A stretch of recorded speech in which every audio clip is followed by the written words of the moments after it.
जयपुर से अहम खबर है। बदबूदार मांस, चारों तरफ गंदगी, प्लास्टिक की बोतल देख नाराज हुए वन मंत्री संजय शर्मा। वन मंत्री संजय शर्मा ने आज नाहरगढ़ बायोलॉजिकल पार्क का औचक निरीक्षण किया। चुपचाप आम पर्यटक की तरह बायोलॉजिकल पार्क पहुंचे थे मंत्री संजय शर्मा। टिकट खिड़की पर कटाया अपना टिकट। पार्क में घुमाने वाले गाड़ी की भी उन्होंने रसीद कटाई। शौचालय, सफाई, पीने के पानी की व्यवस्था को भी उन्होंने चेक किया। बायोलॉजिकल पार्क में और क्या अच्छा किया जाए, इस पर पर्यटकों से संवाद भी किया। पार्क में अंदर प्लास्टिक की बोतलें ले जाने पर स्टाफ को फटकार लगाई। वन्य जीवों के आने वाले खाने को लेकर भी उन्होंने चिंता जताई। सुबह 11 बजे की बजाय 1 बजे लाया गया था खाना। मांस की शुद्धता पर भी सवाल उठाए। उन्होंने कहा, इसमें बदबू क्यों आ रही है। कहा, लापरवाही नहीं की जाएगी बर्दाश्त।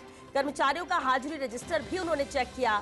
वन विभाग के किसी भी अधिकारी और कर्मचारी को नहीं लगी वन मंत्री के इस औचक निरीक्षण की खबर। और चलिए, इस पर ज्यादा जानकारी के साथ एसोसिएट एडिटर निर्मल तिवारी हमारे साथ जुड़ चुके हैं। निर्मल, ये बेहद अहम है और वस्तु स्थिति क्या है, हकीकत क्या है, वो ऐसे ही औचक निरीक्षण से पता चल पाता है। वन मंत्री को क्या नजर आया इस औचक निरीक्षण के दौरान? देखिए श्वेता, जैसे ही वन मंत्री संजय शर्मा ने अपना पदभार ग्रहण किया था, उसके बाद ही उन्होंने साफ कर दिया था कि वो हालात को जानने के लिए और मतलब किस तरह से ग्राउंड रियलिटी क्या है, जमीनी हकीकत क्या है, उसको जानने के लिए लगातार इस तरह के औचक निरीक्षण करेंगे। वो कुछ समय पहले रणथंभौर पहुंचे थे, उससे पहले सरिस्का पहुंचे थे और आज उन्होंने नाहरगढ़ बायोलॉजिकल पार्क को इसके लिए चुना। चुपचाप वहां पर पहुंचे, गाड़ी से उतरे, टिकट कटाया एक सामान्य पर्यटक की तरह। उसके अलावा उन्होंने गाड़ी का टिकट कटाया और अंदर प्रवेश किया। और अंदर प्रवेश करके उन्होंने जैसे ही वो रेंजर के कमरे में गए तो वहाँ रेंजर मौजूद नहीं थे। तो उन्होंने मस्टर रजिस्टर उठा के देखा तो उसमें रेंज अधिकारी जो है जगदीश शर्मा, उनके साइन हो रहे थे, लेकिन वो मौजूद नहीं थे। वहां पर दूसरा जो स्टाफ था उससे उन्होंने पूछा तो कोई स्टाफ वहां पर दूसरा भी उनको नहीं मिला। ये अलग बात है कि वहाँ जो वरिष्ठ पशु चिकित्सक हैं अरविंद माथुर, वो वहां पर मौजूद थे। उसके अलावा जो वनपाल माधव है वो मौजूद थे। जगदीश गुप्ता जो खुद डीसीएफ हैं, उनसे हमारी बात हुई, आप कहाँ हैं, तो उन्होंने कहा मैं अरण्य भवन बैठा हुआ हूँ। तो तमाम जो बातें थी, एक तरफ दिक्कत ये थी कि मंत्री को ये सूचना मिली थी फर्स्ट इंडिया न्यूज के माध्यम से कि रूपा नाम की 18 नंबर की जो हथनी है उसकी मृत्यु हो चुकी है और उससे पहले भी कुछ हाथियों की मृत्यु हुई है बगल में ही हाथी गांव के अंदर। और जिस तरह से पिछले दिनों जो रानी नाम की जो बाघिन थी उसने 3 शावकों को जन्म दिया था, उसमें से भी एक शावक की मृत्यु हो गई थी। तो ऐसे में मंत्री जी जमीनी हकीकत को जानने के लिए संजय शर्मा पहुंचे तो उन्होंने देखा कि मांस जो दिया जाता है वन्य जीवों को, वो 10 से 11 बजे उसको देना होता है। वो 1 बजे उसकी गाड़ी लेके पहुंची, वो भी खुले में लेके पहुंची। उस मांस में से बदबू आ रही थी। उन्होंने गाड़ी वाले को रोका, कॉन्ट्रैक्टर के बारे में पूछा तो मालूम पड़ा जो लेके आया मांस की सप्लाई वो कॉन्ट्रैक्टर का भाई है। उससे पूछा तो उसने कहा हमको तो यही टाइम बता रखा है वन विभाग। तो उन्होंने नाराजगी जताई। इसके बाद वो बुकिंग विंडो पे पहुंचे, वहां भी उन्होंने पूछा कि किस तरह का व्यवहार है। पर्यटकों से उन्होंने पूछा कि यहाँ का व्यवहार किस तरह का है, यहाँ के जो स्टाफ है उसका किस तरह की सुविधाएं। पर्यटकों ने कहा यहाँ एक ही गाड़ी है घूमने के लिए, ऐसे में बड़ी मुश्किल होती है गर्मी के अंदर। छाया पानी की व्यवस्था को भी उन्होंने देखा और कुल मिलाकर के वहाँ के हालात से, वहाँ की व्यवस्था से खुश नहीं थे, क्योंकि प्लास्टिक पे पूरी तरह से बैन लगा दिया गया जंगल के अंदर। उसके बावजूद वहाँ पर प्लास्टिक की बोतलें अंदर पर्यटक ले जाते दिखे, स्टाफ के पास प्लास्टिक की बोतलें दिखी। साफ सफाई को लेकर के मंत्री बिल्कुल एकदम से खुश नजर नहीं आए। तो ऐसे में उन्होंने ताकीद किया है कि अगर इस तरह की हालात बने रहे तो सख्त कार्रवाई करेंगे, चाहे कितना ही बड़ा कोई अधिकारी हो, चाहे कोई कितना ही छोटा अधिकारी हो। तो कुल मिलाकर के जिस तरह की पहल संजय शर्मा ने की है निश्चित तौर पर काबिले तारीफ है। और देखिए, कोई भी मंत्री जब तक वो खुद इनिशिएटिव नहीं लेगा, वो इस तरह के मौके निरीक्षण नहीं करेगा, तब तक उसको जमीनी हकीकत पता भी नहीं रहेगा। ऐसे में उनके लिए किस तरह से वहाँ की प्रशासनिक व्यवस्था किस तरह की, वन्य और वन्य जीव संरक्षण के काम किस तरह से चल रहे हैं, उनकी जानकारी बहुत। निर्मल, क्या वन मंत्री संजय शर्मा ने किस तरह की किसी पर कोई एक्शन भी लिया है या सिर्फ महज निर्देशित किया है व्यवस्थाएं सुचारू हो इसे लेकर?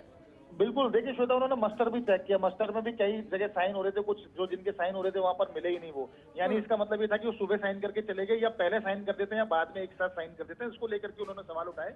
अभी कार्रवाई तो उन्होंने नहीं की क्योंकि कुछ देर पहले ही निकले, लेकिन वो वहाँ की व्यवस्थाओं से खुश नहीं थे और उसको लेकर के जल्दी वो उच्चाधिकारी, हमारी उनसे बात हुई तो उन्होंने कहा मैं उच्चाधिकारियों से बात करूंगा कि किस तरह के हालात हैं और नहीं सुधरे और किस तरह की वहाँ की स्थितियां चल रही है। तो उन्होंने कुछ नाम मांगे कि इस तरह के अधिकारी, उनका किस तरह की कार्यशैली रही है, उनका व्यवहार कैसा रहा है, मुझे बताओ। हो सकता है उसके बाद वो इस तरह की कार्रवाई सुनिश्चित करें कि किसके ऊपर किस तरह की कार्रवाई करनी चाहिए। लेकिन बड़ी बात यही है श्वेता कि खुद मंत्री मैदान में उतर चुके हैं। उन्होंने जमीनी हकीकत जानी है और जंगल और जंगलात को जानने के लिए बहुत जरूरी है, क्योंकि राजस्थान में जिस तरह के काम हो रहे हैं वन और वन्यजीव संरक्षण को निश्चित तौर पर एक बहुत बड़ी स्थिति में, क्योंकि आज जिस सरिस्का से मंत्री जी आते हैं, जिस अलवर से, वहां पर भी बाघों की संख्या 43 पहुंच गई। ऐसे में उन्होंने ये भी देखा कि जो 2 बाघ के जो बाघिन के जो 2 बच्चे हुए, एक की मौत हो गई थी, एक सफेद और एक शावक गोल्डन बचा हुआ है। गोल्डन शावक की स्थिति अभी ज्यादा ठीक नहीं है, तो उसको लेकर भी जाना कि किस तरह की उसको दवाएं दी जा रही है, किस तरह का रखरखाव है, दूसरे वन्य जीवों के हालात क्या हैं। तो उन्होंने तमाम चीजों को जाना और एक नजीर भी पेश की, टिकट लेकर के अंदर गए, ताकि कोई यूं नहीं कहे कि मंत्री हैं तो अपने साथ स्टाफ को खुद ऐसे चले गए।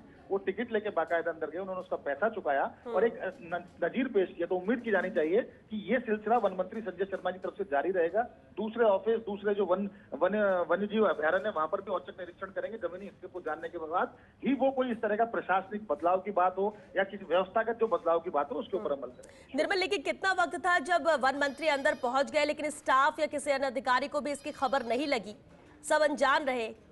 देखिए, मंत्री जो थे वो वहां पर पहुंच गए थे करीब 12:30 बजे के आसपास का वक्त था जब मंत्री वहां पहुंचे। तो ऐसे में जैसे ही वो अंदर गए, उन्होंने पहले एक कार्यालय में गए, वहां कोई बैठा ही नहीं मिला उनको। रेंज ऑफिस जो था उसके अंदर ना तो रेंजर मिला ना दूसरा स्टाफ। तो उन्होंने वहां उसका बाकायदा वीडियो बनवाया।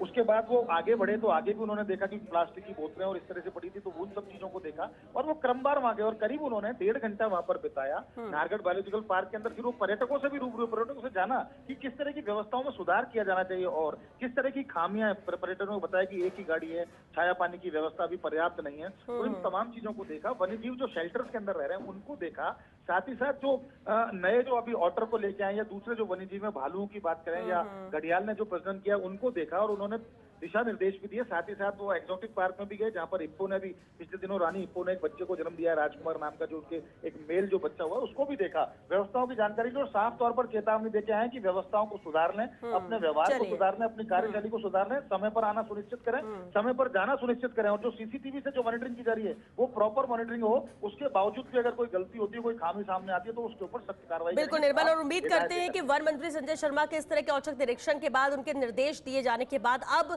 काफी हद तक सुधार और एक बदलाव इस विभाग में भी नजर आएगा। बहुत शुक्रिया निर्मल जी आपका इस पूरी बातचीत के लिए।